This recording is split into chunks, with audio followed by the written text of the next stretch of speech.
তো এই গল্পটা মাহি নামের একটি মেয়ে লিখে পাঠিয়েছে। দিনটি ছিল 2023 সালের 18 এপ্রিল। সেদিন একটা ছেলের সঙ্গে আমার পরিচয় হয়।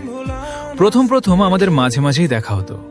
ছেলেটাকে আমি ভীষণ পছন্দ করতাম, আর ও আমাকে পছন্দ করত। এক শুভক্ষণে ছেলেটি আমাকে ভালোবাসার প্রস্তাব দেয়। যেহেতু আমিও তাকে মনে মনে পছন্দ করতাম, তাই আর অমত করিনি, হাসি মুখে রাজি হয়ে যাই। এরপর আমাদের সম্পর্কের সুন্দর দিনগুলো কাটতে শুরু করে। কিন্তু সুখের সেই দিনগুলো বেশি দিন স্থায়ী হয়নি। প্রায় 7 মাস পর ওরই এক বন্ধুর কাছ থেকে আমি জানতে পারি যে ওর অন্য একটি মেয়ের সঙ্গেও সম্পর্ক আছে। প্রথমে আমি কথাটা বিশ্বাস করতে পারিনি, কারণ আমি ওকে আমার নিজের চেয়েও বেশি ভালোবাসতাম। মনের ভেতর জমানো সন্দেহ নিয়ে আমি ওকে সরাসরি জিজ্ঞেস করি, কিন্তু ও পুরো বিষয়টা অস্বীকার করে। তবে সত্যিটা চাপা থাকেনি।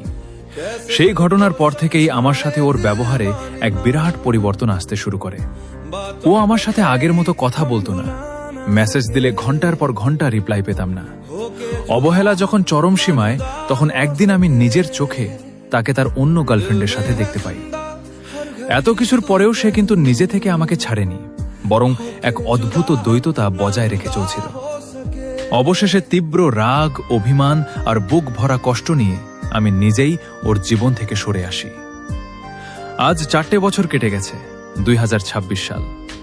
ও হয়তো ওর নতুন জীবন নিয়ে দিব্যি সুখে আছে, কিন্তু আমি আজও তাকে মন থেকে ভুলতে পারছি না। তুমি যে তীব্র কষ্টের মধ্য দিয়ে যাচ্ছ, তা সত্যিই মেনে নেওয়া কঠিন। ভালোবাসা যখন প্রতারণায় রূপ নেয়, সেই ক্ষত সহজে শুকায় না।